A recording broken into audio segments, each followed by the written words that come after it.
Welcome into Locked On Phillies. The Phils win Game 1 of the NLCS behind a dominant performance from Zack Wheeler and the longest home run I may have ever seen from Kyle Schwarber. We'll break it all down and we'll preview today's Game 2, an afternoon game in San Diego. All of that on today's Locked On Phillies.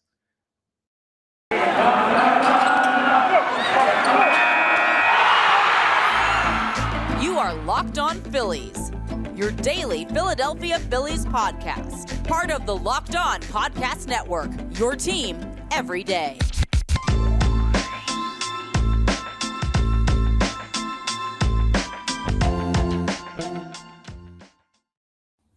Yes, this is indeed Locked On Phillies, and I am your host, Connor Thomas.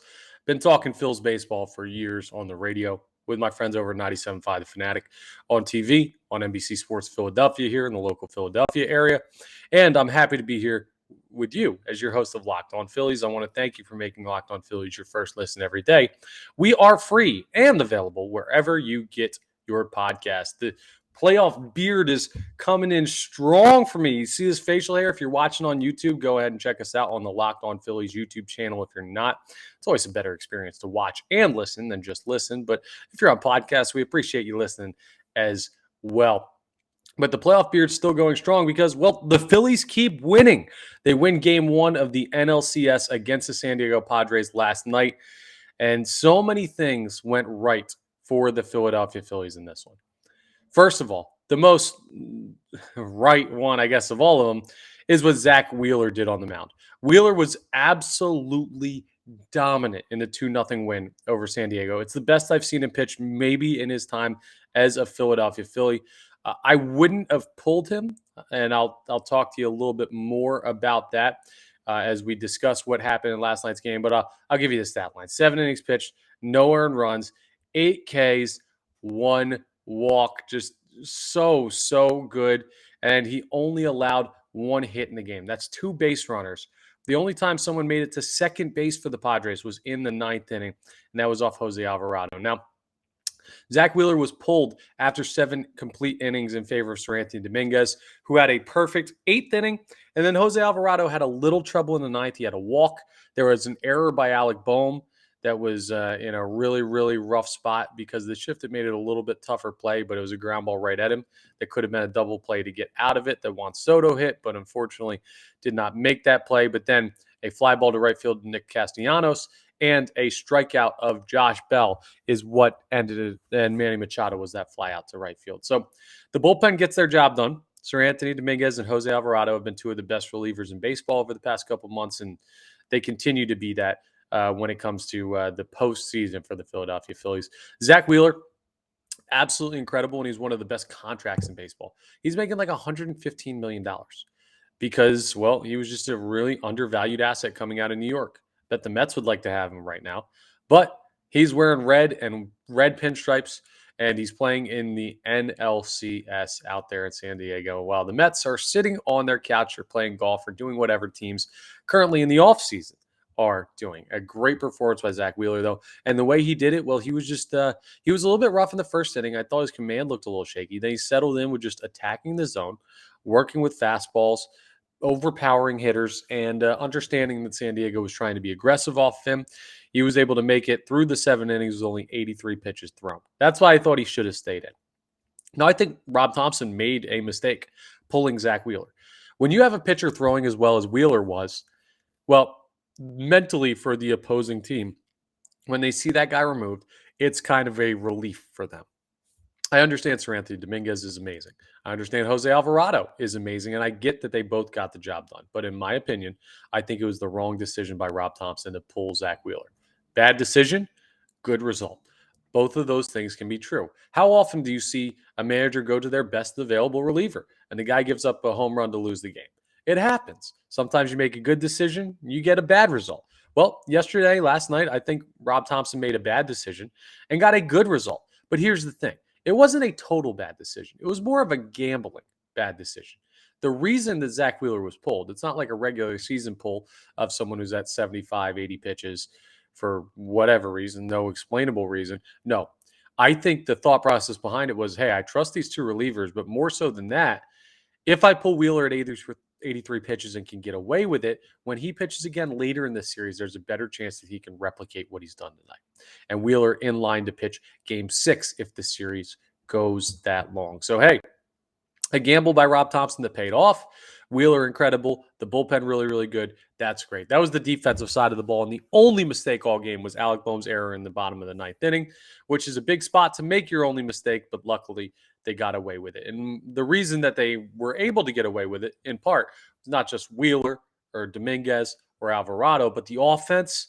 Well, rather, I should say, Bryce Harper and Kyle Schwarber. Now, Harper hit a home run to go ahead and put the Phillies up 1-0 in the top of the 4th, and it was just great work by him. 1 out, home run.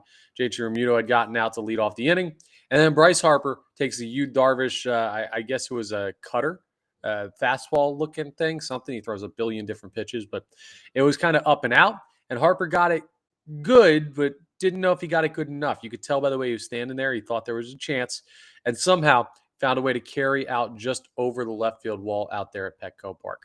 So, hey, 1-0. And some people might have felt that that was enough to win the game. I guess by looking at the final score, you would have been correct.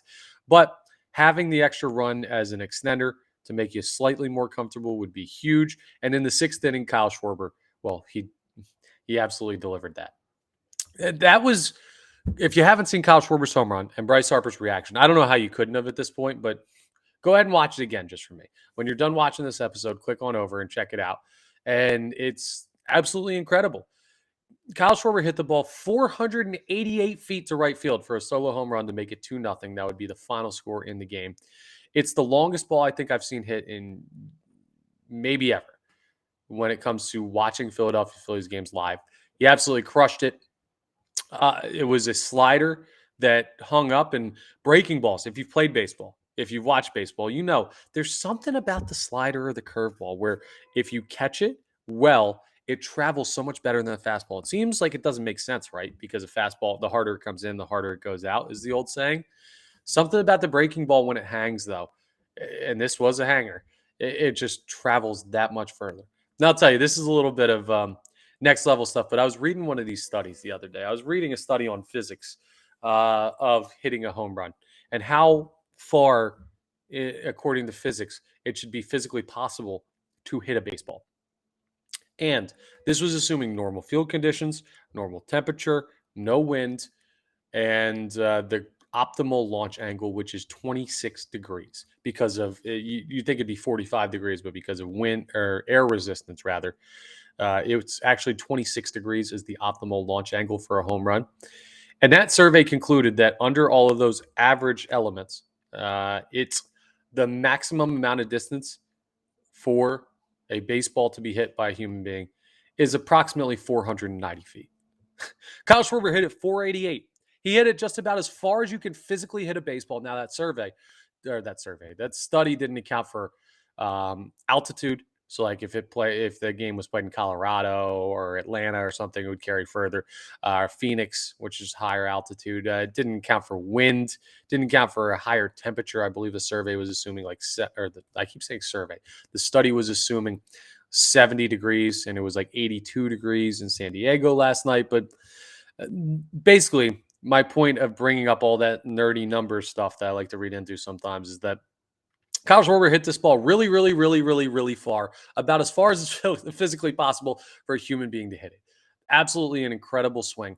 And it left everybody dumbfounded, Bryce Harper included. You can check out his reaction over at LO_Phillies. Got a picture of that up because that was and that's on Twitter, by the way. That was, he was just standing there with his mouth wide open, just staring off into space. Like, how in the world did a ball get hit that hard? It was incredible. So to see Kyle Schwarber break through, and he was 2 for 3 with a walk in the game. To see Bryce Harper continue to stay hot. He hit his home run to get the Phillies their first lead of the game. You feel very comfortable going into game 2. Coming up next, though, we're going to preview what's going on in game 2. Another outstanding pitching matchup. And we're going to talk through, everything ahead of the 4:35. It's afternoon our time. It'll be 1:35 out there in San Diego. The afternoon playoff game that the Philadelphia Phillies and San Diego Padres will play coming up later today. And we'll talk about that coming up next on Locked On Phillies. All right, listen. The Phillies offense, well, they needed an overhaul partway through the year. Kyle Schwarber, up until last night in the postseason, he needed an offensive overhaul, and he sure got it. And I'll tell you what else needs an overhaul. Well, the modern dress shirt needs a complete overhaul. Listen, the dress shirt was due for a radical reinvention, and Roan stepped up to the challenge. Roan's commuter shirt, let me tell you about this. It's the most comfortable, breathable, and flexible shirt known to man, and here's why. Roan's comfortable four-way stretch fabric. Four ways: front, side, right, front, left, right, back, every which way. Every way you need it to flex. It leaves you free to enjoy what life throws you your way, from your commute to work to maybe 18 holes of golf. Who knows? Maybe a little bit of batting practice with the softball team. You can, if you're late for something and you're wearing a Roan dress shirt, you don't have to change. You don't have to put on the t-shirt. No, you're good. It's flexible. It's easy feeling. And looking good is easy. Listen, I just throw on a sweatshirt and a jersey to go to work because I do sports talk radio. But if you go to work in an office, I did that for years. I know how hard it is to wake up and get dressed every morning. No, it's wrinkle-free, the Roan shirt. And the wrinkle release technology, they disappear as you stretch and wear the shirt. It's that easy, so you don't have to worry about getting out the iron or anything like that. Plus, odor-free. You don't want to be stinky. Gold Fusion anti-odor technology will have you smelling fresh.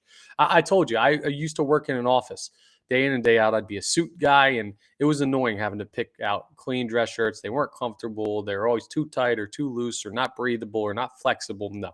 Roan has reinvented it, and they've created the perfect dress shirt for you. And the commuter shirt can get you through any day of work and straight into whatever comes next. So head to roan.com/locked on and use promo code locked on to save 20% off your entire order. That's 20% off your entire order when you head to RHONE.com/locked on.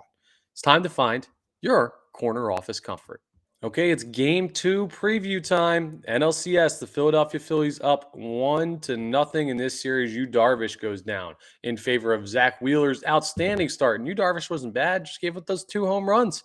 And that's a little bit too much to beat the Philadelphia Phillies. Another huge pitching matchup today, though, as we're going to see throughout this series. Aaron Nola takes the mound for the Philadelphia Phillies, and we remember what he did in Atlanta. He was incredible in the NLDS in the one start that he made for the Philadelphia Phillies, and Blake Snell will make the start for San Diego. Now, this is a pretty even pitching matchup. It really is. As good as Aaron Nola has been, Blake Snell has also been incredible this year. I'll give you what he's done over the regular season. Well, he was 8-10, so not the best record, but a 3.38 ERA, 171 strikeouts, a 1.20 whip. So Darvish, clearly the better pitcher between him and Snell, and that's why he got the start yesterday. But Blake Snell, a local guy, Seattle, Washington, so not totally where San Diego is, but the West Coast guy, West Coast roots, 29 years of age, lefty.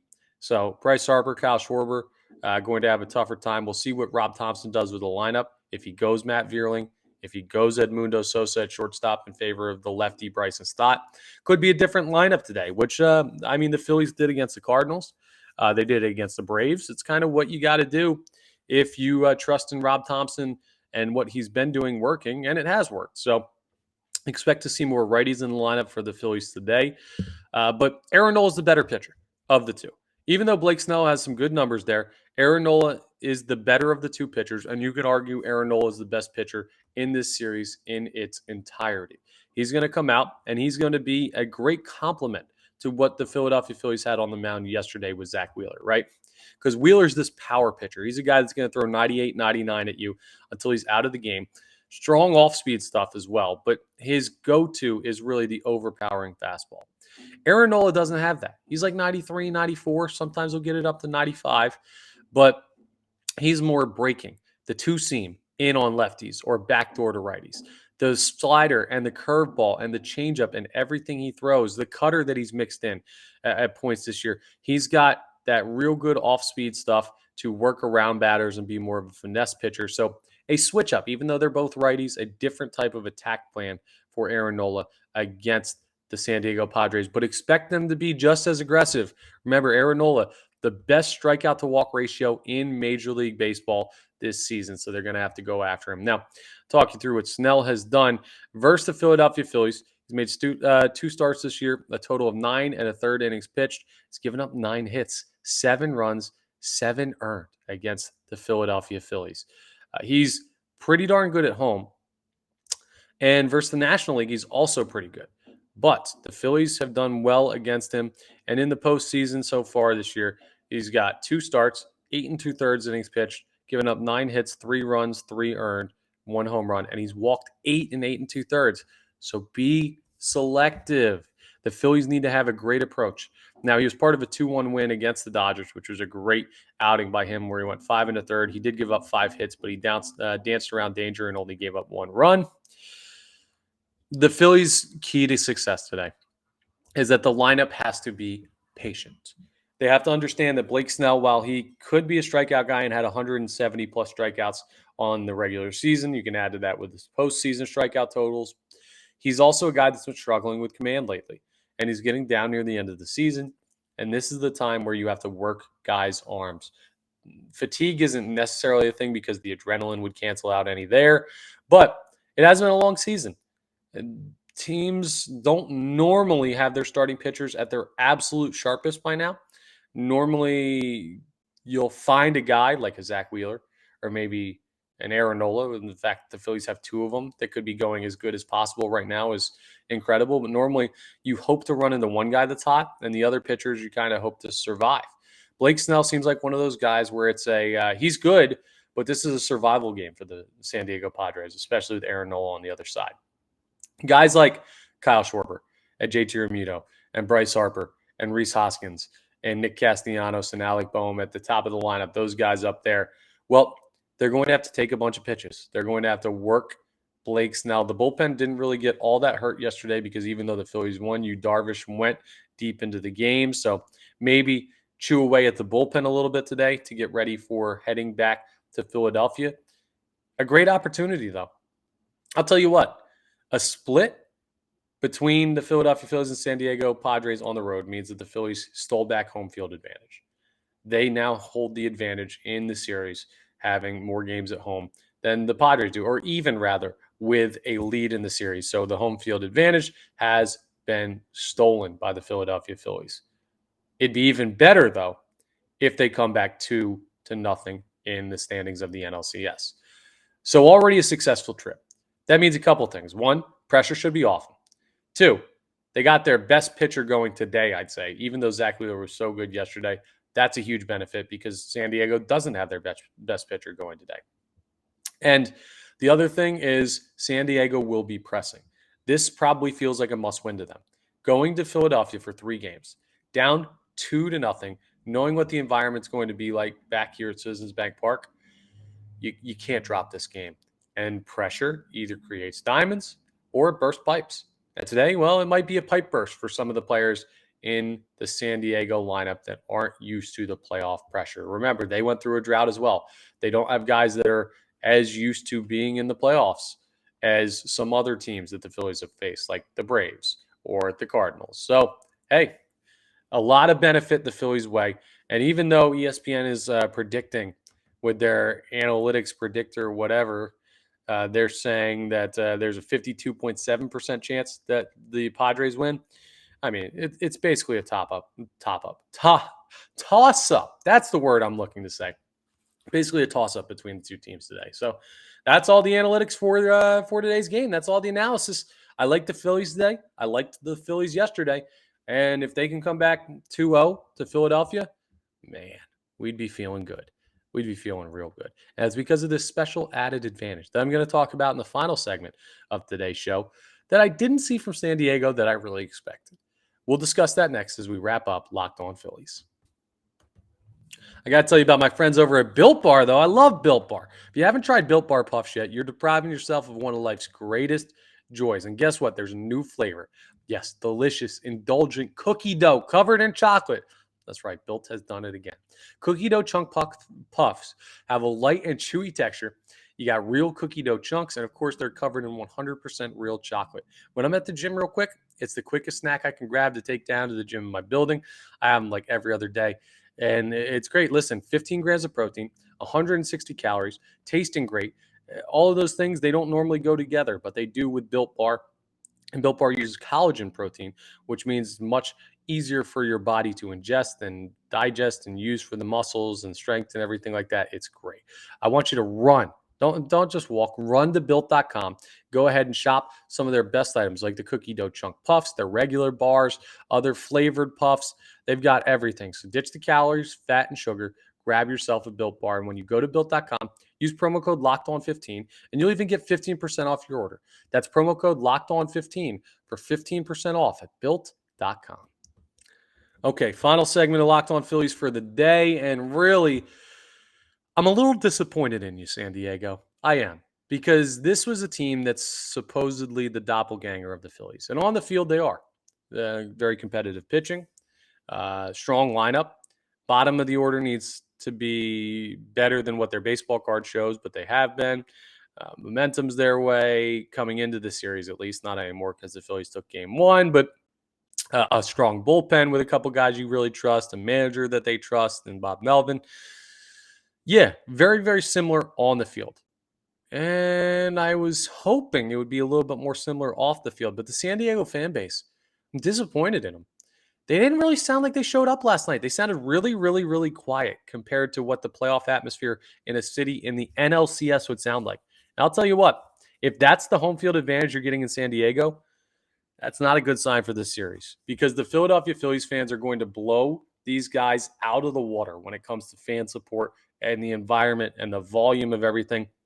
It was a dull roar at best for 95% of the game. The only time the fan base really got into it is when it was 0-0 in the ninth inning and they had runners on first and second. And I get they didn't have a lot to cheer for because Zack Wheeler was so dominant, but at some point you got to start, you got to get hyped up. You got to get zoned in. When Yu Darvish is dicing and striking out guys left and right through the first 3 innings, you got to get hyped, and they just wouldn't do it. And I get it's San Diego. It's not the biggest sports market in the world by any stretch of the imagination, but I just imagine they'd be more passionate. Good news, though. The Philadelphia Phillies fan base absolutely will be. We're crazy here in Philadelphia. We're nuts. And it's evident to me that we're in an unfair fan competition. The teams, they might be evenly matched. And we'll see how the Phillies do in game 2 and see if they can steal a second one on the road before they come home. But the fan base, well, it's no contest. The Phillies have the better home field advantage. They win today. They've got to win 2 of 3 at home. Yeah, I'd be worried if I was a Padres fan already, much less if they win today. And that's because the environment at Citizens Bank Park is going to be significantly tougher to play in than what the Phillies just had to play in at Petco. It's going to be even easier today with the day game. And then, well, the Phillies get the benefit again of having Friday, Saturday, Sunday, weekend schedule. Advantage Phillies. I can't wait to see what Citizens Bank Park is like this weekend. But before we get there, we have game 2 today in San Diego, 4:35 Eastern, 1:35 West Coast time out there locally at the stadium, and a little afternoon playoff baseball, hopefully to take it to 2-0. Can't wait. That's all for today's Locked On Phillies. I want to thank you for making Locked On Phillies your first listen every day. We are free and available wherever you get your podcasts. And, of course, I want you to make your next listen Locked On MLB. Locked On MLB, Paul Francis Sullivan, Sully. He'll be breaking down everything with the ALCS and the NLCS. The Yankees and the Astros start tonight for game 1. The Phillies and the Padres play game 2. Sully will have it all on Locked On MLB. Check it out wherever you get your podcast, YouTube, or the Odyssey app. And you can check us out on all those same platforms. Rate, review, subscribe, like. We've had a lot more subscribers checking in. Thank you. I appreciate it. Welcome to the playoff run for the Philadelphia Phillies. We are just getting started. And hopefully we'll be talking about another Phillies win on tomorrow's episode. I will talk to you all then on the next Locked On Phillies.